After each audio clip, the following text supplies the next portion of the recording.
Desde hace ya muchísimos años venimos recorriendo Egipto para intentar introducirnos en todos sus misterios. En el siguiente trabajo de investigación podrán comprobar la gran cantidad de datos expuestos, toda la documentación que manejamos. Son muchísimos números que hablan de medidas, de ángulos, de proporciones. Indudablemente en Egipto no hay que inventarse nada para saber que existen misterios y que existen muchísimas preguntas que todavía no tienen respuesta. Ya tendremos ocasión en los siguientes programas de esta serie, quizá para tratar cosas que nos gustan mucho más, como puede ser la magia, el poder de las pirámides, la aromaterapia, o cómo utilizar los diferentes centros de poder diseminados en las orillas del Nilo para nuestra superación personal, tanto física como espiritual. Pero ahora tenemos que seguir con este programa. Es un programa denso, que en alguna ocasión a algunos de ustedes les va a resultar pesado, pero indudablemente tiene que estar ahí, sobre todo para todos aquellos que indican que los que estudiamos los misterios de Egipto nos inventamos cosas. Egipto es maravilloso, está ahí muy cerca, a 4 horas y media en avión, y simplemente con una cinta métrica, y simplemente avalado por las personas que realmente saben de arquitectura, de ingeniería, de astronomía, de biología, de física, etcétera, podemos comprobar que lo que se hizo en el antiguo Egipto supera con mucho la idea que tenemos de un pasado del que posiblemente tengamos que reescribir la historia. Espero que disfruten viendo este documental lo mismo que nosotros lo hemos hecho al realizarlo.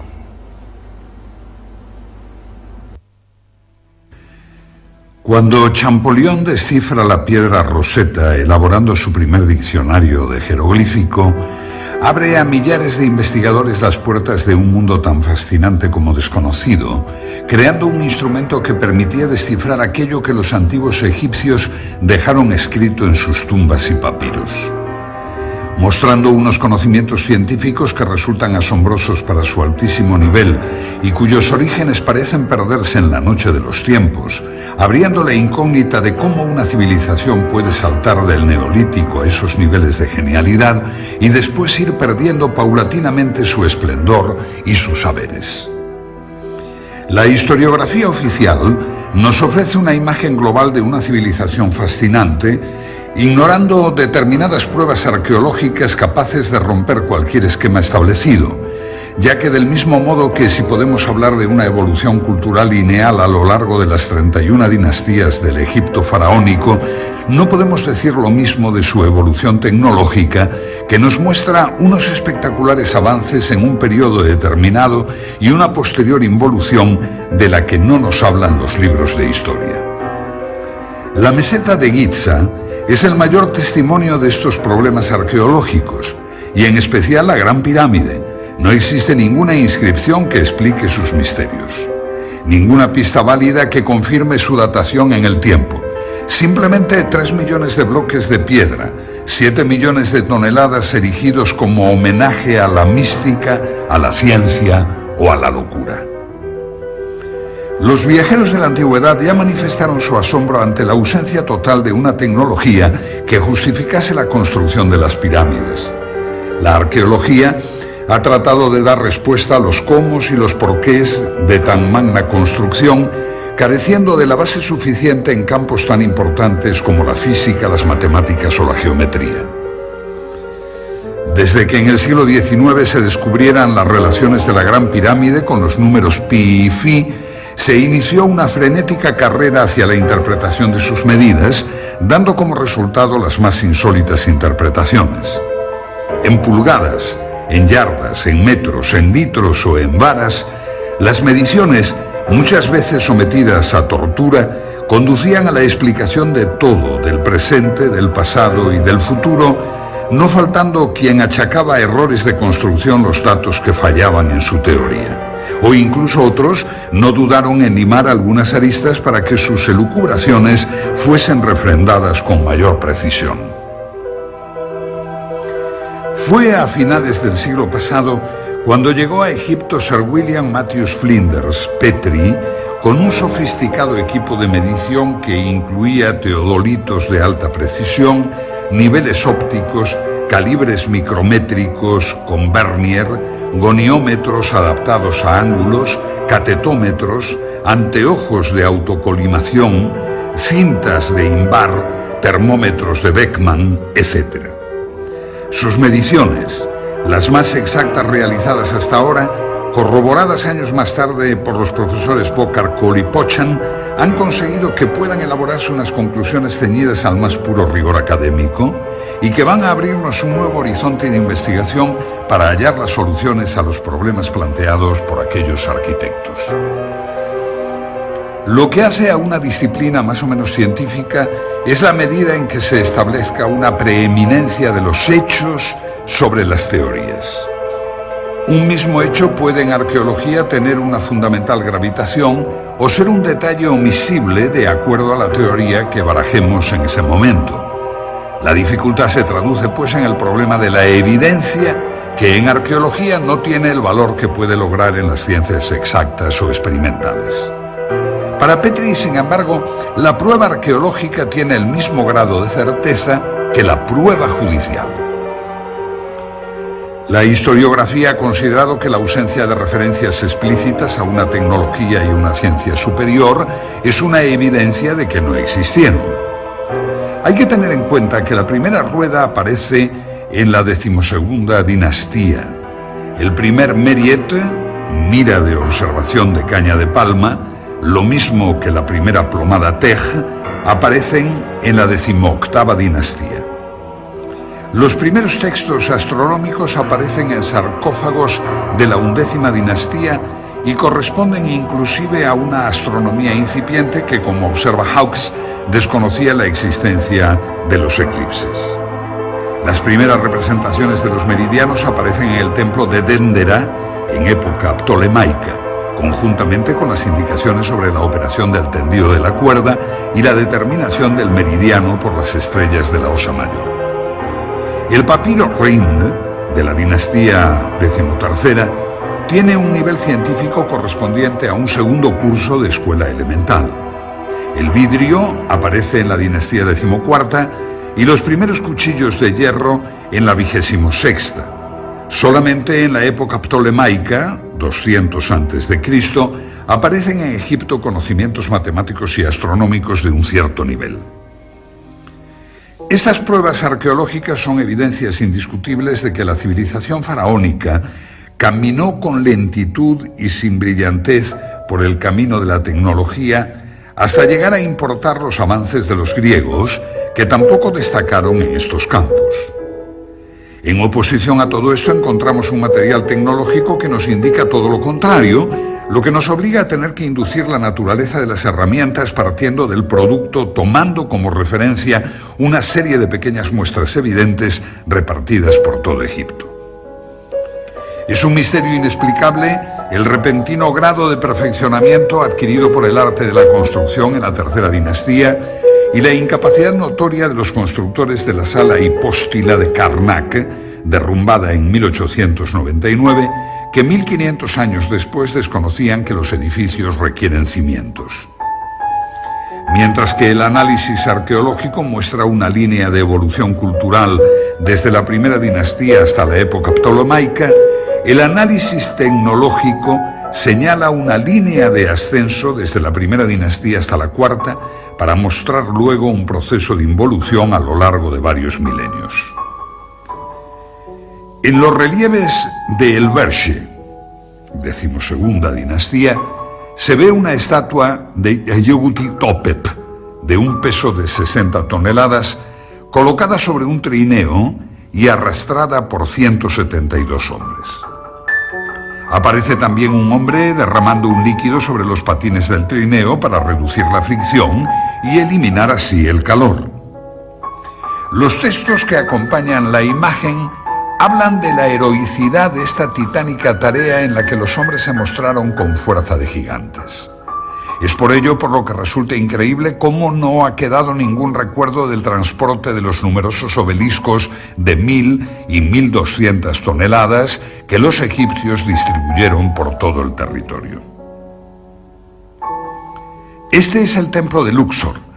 Fue erigido originalmente por Amenhotep III en honor a Amón y luego Ramsés II añadió estas impresionantes figuras y 2 tremendos obeliscos. Solo queda uno, el otro, su hermano gemelo, fue llevado a Francia y puede hoy contemplarse en la Plaza de la Concordia de París. Requieren cada uno para su arrastre una fuerza de 93.000 kilos que nunca pudo ser suministrada por menos de 25.000 hombres. Para subirlo por una rampa se haría necesario un esfuerzo adicional que para un 30% de pendiente exigiría el esfuerzo suplementario de otros 50.000 hombres. Resulta curioso que el transporte de estos colosales monolitos no llamase la atención de los escribas. En el templo mortuorio de Micerinos hay bloques de 200 toneladas. En el techo de la cámara del rey de la Gran Pirámide los hay de 50 toneladas, y aunque el término medio de los bloques del monumento no pase de las 2,5 toneladas, cuando se piensa que hay unos 3 millones de tales bloques, se vuelve a plantear con seriedad la cuestión de las técnicas y medios empleados. Se nota la contradicción entre lo que hemos dado en llamar la prueba tecnológica y la prueba arqueológica. Se desconoce la existencia de máquinas. La aseveración de Heródoto de que se utilizaron máquinas para levantar las piedras es generalmente impugnada por los arqueólogos, que priman la fuerza bruta de miles de esclavos ante todo saber tecnológico. Estamos en el interior de la pirámide de Kefren. Desde su entrada comienza un pasillo descendente que justo en este lugar se vuelve horizontal para posteriormente subir hasta la cámara del sarcófago. Y es en este sitio donde los arquitectos de la pirámide decidieron colocar una esclusa para obstruir el pasaje. Es esta roca. Las teorías que esgrimen algunos investigadores para demostrar que por medio de rampas los antiguos egipcios lograban elevar grandes bloques a enormes alturas quedan en entredicho cuando nos encontramos con problemas como este. Es una roca de granito de casi 3 toneladas de peso. La estudió Petri. Si los bloques eran elevados por rampas a base de fuerza muscular, ¿cómo pudo ser elevado este bloque a esta oquedad para que posteriormente bajara y ejecutara la función que le encomendaron sus constructores? Que sirviera de cierre, de tapón. En este pequeño espacio no caben más de 6 personas. Es por ello por lo que Petri dedujo que los antiguos egipcios debieron poseer máquinas, y máquinas muy eficientes. Si aceptamos la existencia de máquinas en el Antiguo Egipto, nos queda el problema de determinar su naturaleza. En este sentido han sido numerosas las tentativas de explicación. La idea clásica de que las piedras fuesen elevadas por rampas es desechada por el docto ingeniero Krum, pues por sí solas las rampas serían un trabajo equivalente al de la propia pirámide. El concepto de los rodillos tampoco sirve, ya que la madera era escasa y no servirían en terreno arenoso. Las pirámides se realizaron en la Edad del Cobre, pero podemos decir que resulta imposible que en ese momento no conociesen el hierro, ya que es explicable que los egipcios pudieran trabajar el cuarzo, el granito, el pórfido o la diorita si no poseyeron herramientas de este metal. Esta piedra es de diorita. Puede comprarse por €1 en cualquier tienda de minerales en España. Les sugiero que adquieran una y efectúen una simple operación. Coloquen en su taladradora una broca de diamante sintético, Widia, que tiene dureza 11, e intenten perforarla. Tras varios minutos de intentos frustrados se preguntarán cómo consiguieron tallar y perforar la estatua de Kefren, realizada de una pieza en diorita verde, con herramientas de cobre, que fueron las supuestamente empleadas en los tiempos de las pirámides. Resulta una incógnita cómo los egipcios pudieron trabajar el granito en las canteras sin el hierro. En las canteras de Asuán se aprecian muchas series de agujeros y ranuras rectangulares, profundas y estrechas, las cuales, como dice Clark, no se puede afirmar que se hicieran con herramientas de hierro, pero sí se puede afirmar que no pudieron hacerse con cobre. Efectivamente, los cortes de la roca en la cantera se producían tras introducir en los orificios piezas de madera que luego se humedecían. La fuerza oncótica producida por la expansión de la madera, hacía resquebrajarse el granito. Pero nos queda el saber cómo realizaban tales orificios. Se conocen además 4 muestras de hierro del antiguo Egipto que fueron analizadas por Petrie. Una de ellas fue descubierta por Perrink, el ayudante de Howard Beese, cuando se limpió el canal sur de ventilación de la Cámara del Rey. Los restos calcáreos adheridos a la lámina hicieron imposible la idea del fraude. Su análisis demostró que tampoco provenía de meteoritos férricos. La conclusión obvia es que los antiguos egipcios utilizaron el hierro y que, al igual que otros muchos dispositivos tecnológicos, su empleo parece haber sido mantenido en secreto, dando con ello origen a un serio problema para los arqueólogos que confunden la ausencia de pruebas con la inexistencia de tecnología. Una posible explicación al mantenimiento de tal secreto podría ser la pertenencia del hierro a la sabiduría divina, siendo su uso restringido a los sacerdotes y a sus operarios. Esa creencia ha pervivido hasta nosotros, que denominamos a la industria del hierro como sidrometalúrgica, es decir, de origen sideral y posiblemente relacionada con los moradores del cielo. Otro aspecto digno de ser estudiado en la búsqueda de respuestas sobre la tecnología es la forma en que los constructores adosaban los bloques unos a otros sin dejar ninguna separación entre ellos. En cualquiera de nuestros cuartos de baño, la junta entre las losetas del alicatado nunca baja de 1 milímetro. Y si estas plaquetas son de tan solo 20 centímetros, podremos comprender el problema que representa unir monolitos de decenas de toneladas. Ni siquiera una hoja de afeitar penetra en las juntas, que pueden ser rectas o curvas, aunque nunca sin perder el íntimo contacto. Las únicas herramientas que poseemos de los artesanos egipcios son algunos cinceles de cobre, de los que se conocen varias colecciones. En general, las perforadoras prehistóricas trabajaban con polvo de esmeril, pero en piezas del Imperio Antiguo, como vasos y platos de granito o de diorita, se encuentran huellas de una punta cuya naturaleza se desconoce, pero que no pudo ser otra que el diamante. Y aquí nos encontramos con otro problema arqueológico, pues el diamante es considerado inexistente en aquella época.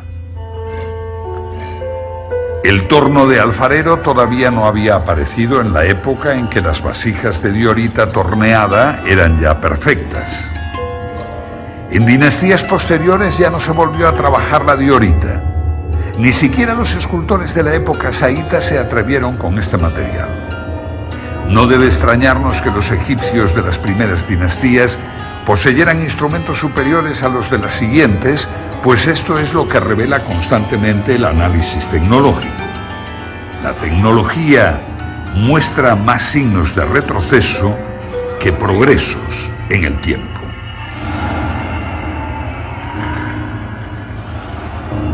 Debemos admitir que los egipcios de las primeras dinastías conocían el torno de punta fija antes de que aparecieran los tornos de alfarero. Con el torno egipcio se obtenían incluso superficies esféricas, pues se conocen platos hechos a torno en los cuales la herramienta se movía sobre una línea curva. Tenemos la prueba de que además del torno de punta fija conocían el torno con herramienta articulada móvil. Esta es una importante cuestión tecnológica, pues muy difícilmente podría la herramienta articulada moverse a su vez en forma circular.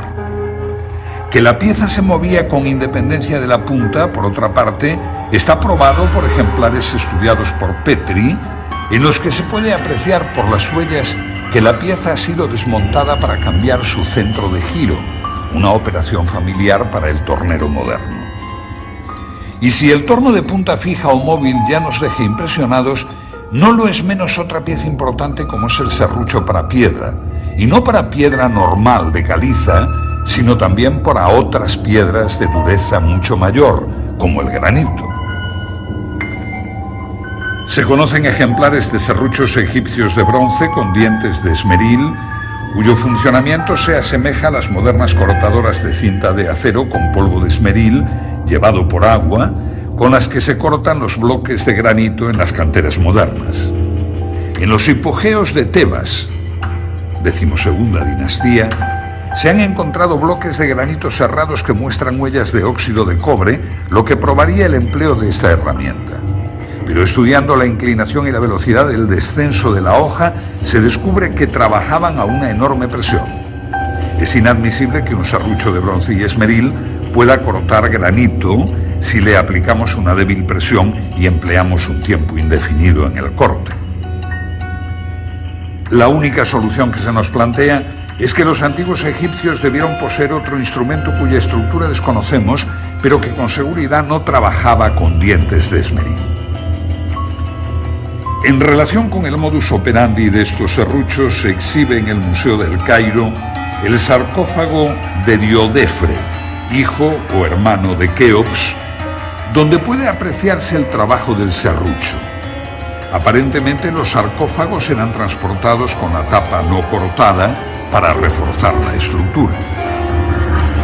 El serrucho ha cortado ya los 2/3 de la tapa, quedando un resto por cortar en donde todavía puede apreciarse la garganta carcomida por la herramienta. Se observa así la superficie irregular que va dando forma al sarcófago antes de su ulterior pulimento y en donde todavía hoy es posible apreciar las marcas de ocre que indican las líneas de corte. Aparentemente el serrucho ha sido guiado a mano, como puede inferirse por la forma irregular de la superficie cortada. El ancho de la herramienta, correspondiente al ancho del surco, es de 2 centímetros. El plano de corte presenta desniveles del orden del centímetro. Y aunque no nos imaginamos qué herramienta pudo hacer el corte, se aprecia que su uso fue manual con las imperfecciones que el pulso provoca. En cambio, en otro sarcófago, el de Keops de la Gran Pirámide, en donde los desniveles de las superficies cerradas son del orden del milímetro. El serruchado del sarcófago de Keops debe considerarse como una obra maestra en la materia, pues a pesar de no haber recibido un pulido ulterior es casi una pieza terminada. La herramienta llevaba una guía mecánica. Este serrucho se movía a modo de los modernos cortadores de peine que producen bloques de superficies paralelas debido al movimiento simultáneo de varias cintas de acero. Y de nuevo nuestro estupor al comparar la tecnología antigua con los logros de la actual. Esta es una cantera situada en Cerceda, en las estribaciones de la madrileña Sierra de Guadarrama. Su moderna tecnología pudo verse en un stand de la pasada Expo 92 de Sevilla. Los bloques de granito llegan hasta aquí desde la península de Labrador o desde Sudáfrica y abastece a la práctica totalidad de cementerios madrileños. Aquí saben de la industria de la piedra. Su más perfecta máquina de corte para piedras de granito está diseñada por una hoja redonda de 2 metros de diámetro, compuesta de múltiples dientes de huidia, carburo de tungsteno, por lo que no puede cortar bloques de más de 1 metro. Cada vuelta de la hoja avanza tan solo 5 milímetros. Se tarda una mañana entera en cortar toda la roca. No se puede ejercer más presión, pues las puntas se abrasarían. Viendo esto, debemos preguntarnos cómo hacían los antiguos egipcios para que sus serruchos avanzaran en cada presión casi 2,5 milímetros, o sea, 60 veces más potencia que los logros de nuestra avanzada civilización. Pero nuestro asombro no acaba aquí, pues aún hemos de tratar la herramienta más conspicua de la antigua tecnología, el taladro cilíndrico. El tubo ejecutaba taladros de hasta 15 centímetros de diámetro, dejando tras su camino un tarugo central que posteriormente era roto con un simple golpe. Estos taladros se llaman trépanos y pueden verse en algunos lugares de Egipto. El cilindro, en los taladros modernos, es de acero con puntas de huidia. La presión debe regularse cuidadosamente por control manométrico y para un taladro con 3 puntas de diamante esta es aproximadamente de 50 kilos. Para un taladro con punta de huidia es menor, unos 30 kilos. La herramienta de huidia presenta, sin embargo, la ventaja de su gran velocidad tangencial. El diamante, en cambio, debe ser trabajado a baja velocidad, pues puede quemarse. Los taladros modernos, al igual que en las máquinas de corte, avanzan en el granito 4 centésimas de milímetro por vuelta, mientras que la máquina egipcia avanza 2 milímetros, tan solo 50 veces más.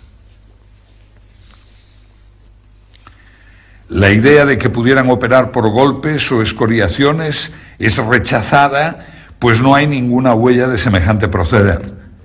La posibilidad del empleo de 2 herramientas aplicadas alternativamente, una de las cuales se limitaría a ensanchar el surco dejado por la otra, es descartada, pues se conocen trépanos con el tarugo aún dentro. No queda otra alternativa que aceptar que estos instrumentos trabajaban bajo una presión de 2000 kilos o de que poseyeran un instrumento cortante 50 veces más duro que el diamante. Y con esto ni siquiera sueñan los tecnólogos modernos.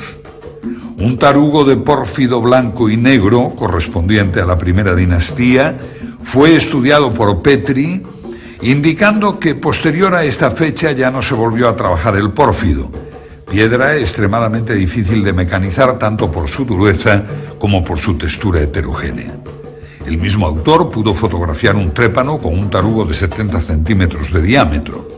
Esta tecnología egipcia queda muy por encima de las posibilidades mecánicas de nuestra era espacial. Aunque como realización tecnológica de alta precisión no existe nada en el mundo entero que iguale el revestimiento calcáreo de la Gran Pirámide. Hoy se pueden contar con los dedos de una mano, pero en su día fueron 27.000.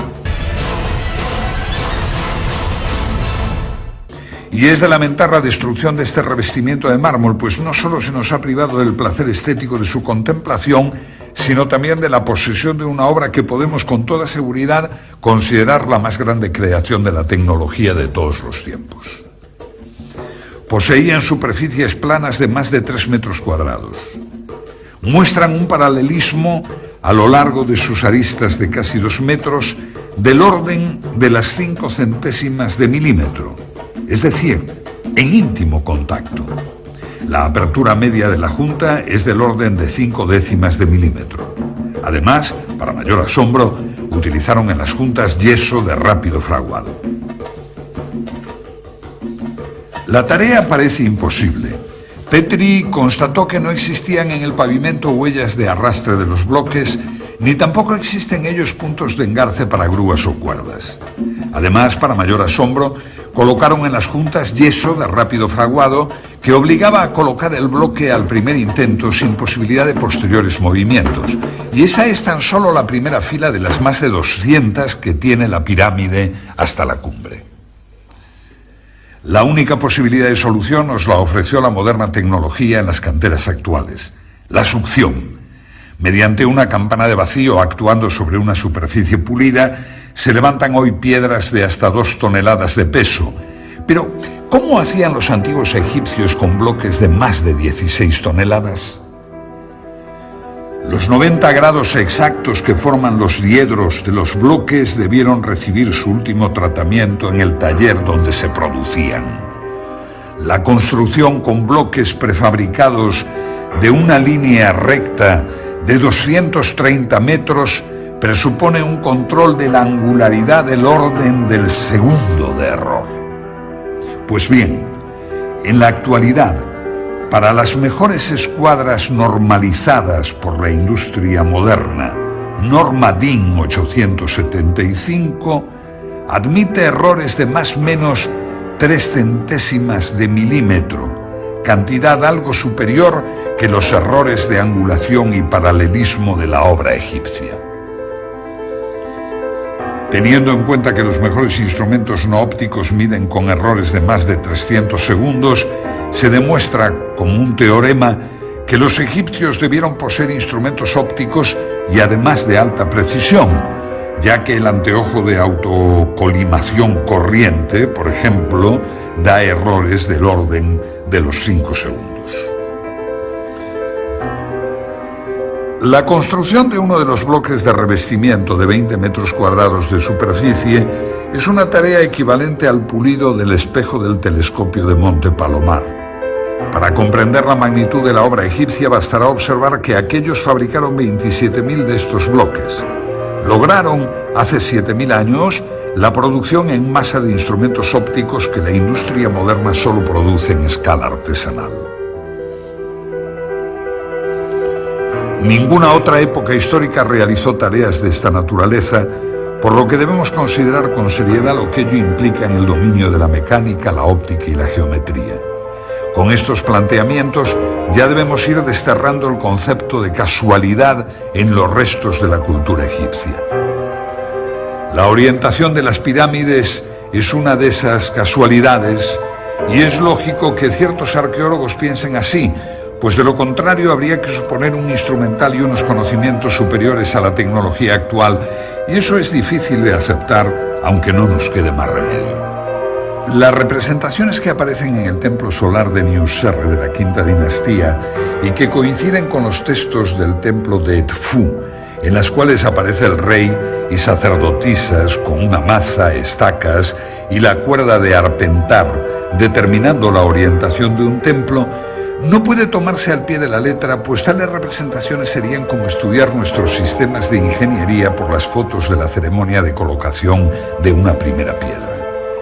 En inscripciones y manuscritos no se desprende el menor atisbo de conocimiento geodésico. La conclusión del análisis arqueológico está pues basada en hechos, y por ello algunos egiptólogos consideran que la exacta orientación geodésica de las pirámides tiene que ser producto del azar. Como casi siempre ocurre en la Gran Pirámide, el análisis tecnológico lleva a la conclusión opuesta. Su error de orientación es de 5 minutos 31 segundos. Para hacernos una idea, coloquemos una moneda de 2 euros a 1 kilómetro de distancia. Su diámetro sería el error que tiene la Gran Pirámide con respecto al norte verdadero. La agrimensura moderna, conducida por teodolitos, cronómetros y tablas astronómicas, admite para el cierre de polígonos un error del 0,3%, que corresponde a un error de 10 segundos traducido en error angular. Ningún procedimiento propuesto ha logrado explicar cómo consiguieron los egipcios tal exactitud. Es imposible, pues, sin un objetivo y un ocular solidarios, intentar ningún género de determinaciones de este tipo. La Gran Pirámide está por encima de la tecnología moderna en cuanto a orientación, pues sus 5 minutos 31 segundos supera con mucho las modernas normas de precisión. Y aún cabe una segunda pregunta. La pirámide de Kefren tiene el mismo error de orientación, es decir, 5 minutos 31 segundos. Las dos grandes pirámides de Egipto tienen el mismo error, y ahora cabe preguntarse si dicho error fue motivo de cambios de orientación total de la meseta de Giza por motivo de los terremotos, o bien si estos 5 minutos 31 segundos no fueran tal error y siguieran la concepción original de los constructores. De todas formas, tan difícil es orientar las pirámides exactamente a los 4 puntos cardinales como orientar ambas con la misma desviación, por lo que debemos considerar la posibilidad de que los antiguos egipcios tuvieran el equipamiento necesario para edificar una base de 53.000 metros cuadrados con una orientación de 0 grados, 0 minutos, 0 segundos. Si juzgamos los conocimientos matemáticos de los egipcios por los pocos textos que han llegado hasta nosotros, su matemática fue bastante primitiva. Neugebauer puntualiza que lo máximo obtenido por la matemática egipcia de todos los tiempos fue el conocimiento de la tabla de multiplicar por 2. Pero si no poseemos testimonios para juzgar el máximo nivel alcanzado por la matemática abstracta egipcia, en cambio, sus obras en piedra nos permiten apreciar su capacidad de mensuración. la longitud de la pared norte de la Cámara del Rey es, según Petri, de 10 metros 47,97 y la del costado sur de 10 47,82. El error de medida es del orden de 1/10 de milímetro por metro, que coincide con las normas modernas para prismas ópticos. Si este error de medida se produce en esta cámara, vamos a ver qué ocurre con una superficie mayor, con la base de toda la pirámide. Este esquema representa la base de la Gran Pirámide, el valor de sus ángulos y las longitudes de los lados. Las medidas aquí consignadas corresponden a las de Borja y Cole. Descartando el azar en todo este asunto, se nos plantea un serio problema tecnológico. En los 53.000 metros cuadrados de la base de la pirámide cabe la superficie de 8 campos de fútbol y sus diferencias se cuentan en milímetros y en segundos. Las pocas representaciones que han quedado en relieves egipcios nos muestran nuevamente métodos arcaicos y poco efectivos de precisión. Cuerdas de palma, observación visual. El único metal de que disponían era el cobre, pero en tal distancia de 230 metros, las diferencias diurnas de más de 20 grados entre las 10 de la mañana y las 2 de la tarde representa una dilatación del cable de más de 80 centímetros.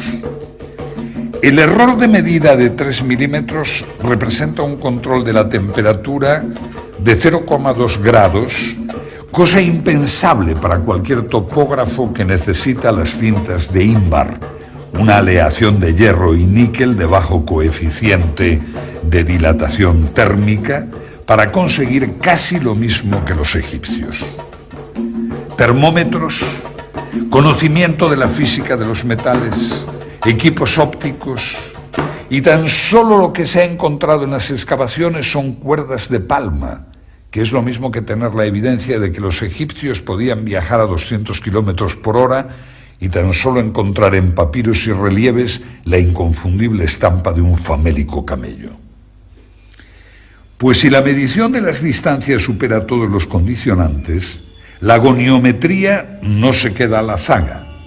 La goniometría es la ciencia de la angulación y constituye en la Gran Pirámide el punto crucial de discrepancia entre el análisis arqueológico conducido filológicamente y el análisis arqueológico que utiliza elementos tecnológicos. El instrumento primitivo que corresponde a nuestro teodolito era el astrolabio, y el antecesor del sextante fue la ballestina o bastón de Jacob. Con cualquiera de estos instrumentos el error que se cometía era del orden de 30 minutos. En cuanto a otros instrumentos no ópticos, todavía se emplean para agrimensura de baja precisión ciertos dispositivos como la escuadra de pínulas, siendo las pínulas cerdas o hilos de nylon, y las escuadras de espejo. El error de estos instrumentos se puede apreciar en los 20 minutos. Cuando pasamos a estudiar la goniometría egipcia, nos encontramos con la sorpresa de que aquellos tecnólogos medían ángulos con la precisión de un segundo de arco. Esto debe considerarse como sobrenatural, pues trasciende ampliamente la capacidad del ojo humano, que es como aseguran que fue orientada la pirámide. El ángulo noroeste de la Gran Pirámide mide 89 grados 59 minutos 58 segundos, lo que, tratándose de un replanteo, es indicativo de una precisión del orden de un segundo. Los buenos teodolitos modernos miden con el mismo error observado en el monumento de un segundo.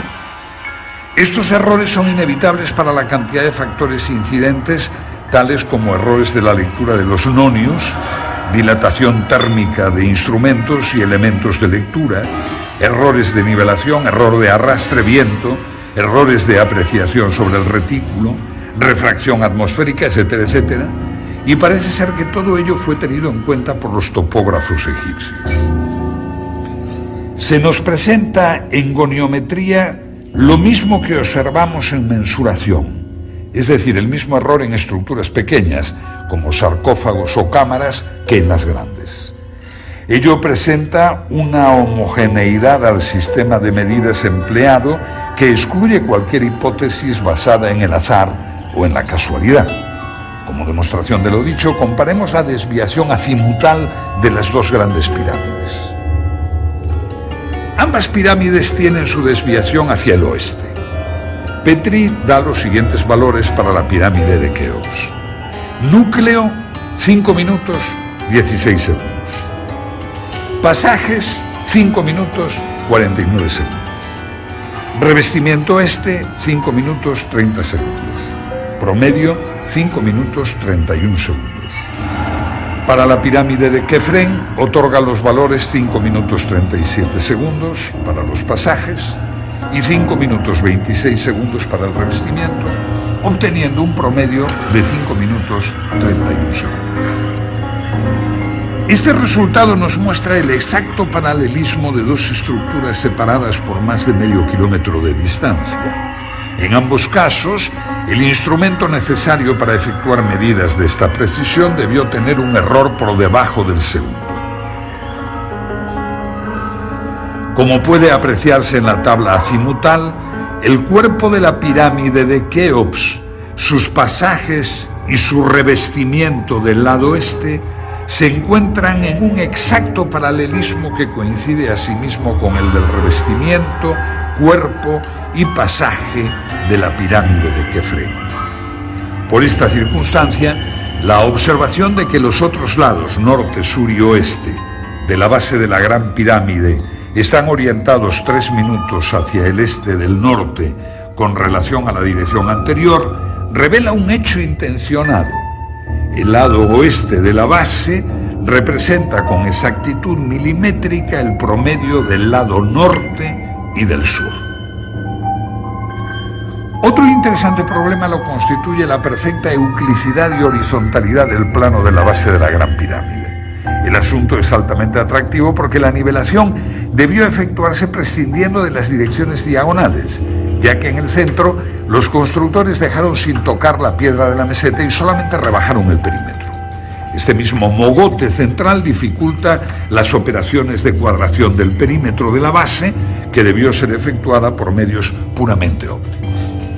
El estudio de la base revela un plano perfecto en todo el perímetro de 920 metros, de tal manera que el ángulo suroeste se revela tan solo 1,5 centímetros más alto que el noroeste.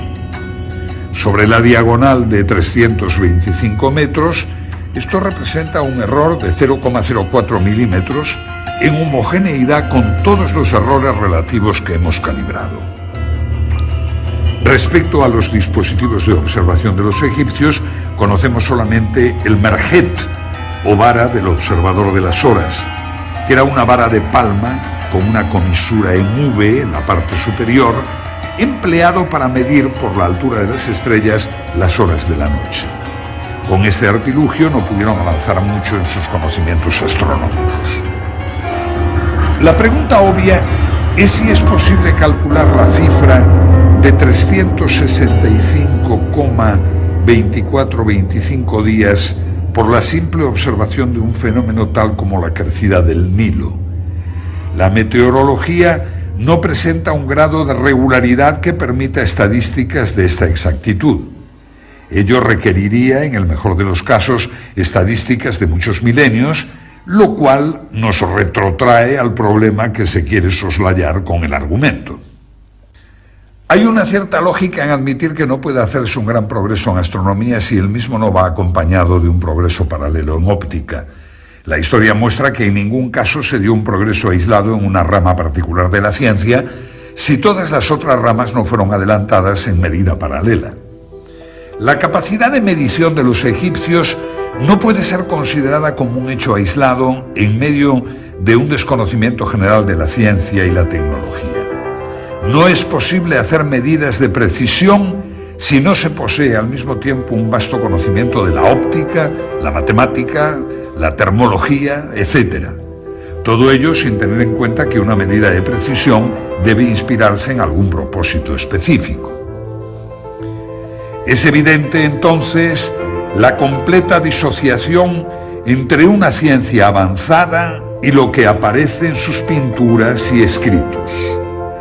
La oposición entre el análisis arqueológico y el análisis tecnológico llega al extremo de pintarnos dos mundos heterogéneos que marchan en sentido inverso, uno que aprende con lentitud y otro que olvida rápidamente. Este conjunto de circunstancias nos presentan un panorama de involución ascendente que pareciera ser uno de los principios cardinales de la arqueología. Lo que surge a la luz de repente en los periodos iniciales de Egipto pudiera no ser el producto de una generación espontánea, sino el final de una trayectoria de siglos de tradición. Admitir esto, un largo itinerario cultural desconocido para nosotros, es más ajustado a la realidad de los hechos históricos que suponer la creación de evolucionadas técnicas científicas y perfeccionados instrumentos que de repente, por arte de magia, hacen su aparición en el escenario del Nilo. La Gran Pirámide es la obra imposible. Aunque hablamos de los egipcios en tono genérico, es solo en este monumento donde la perfección se halla presente. No puede compararse con ninguna otra obra en toda la tierra de los faraones o en todo el mundo. Posiblemente todas las demás pirámides sean la burda imitación de un pueblo que se encontró con ella cuando llegó a Egipto.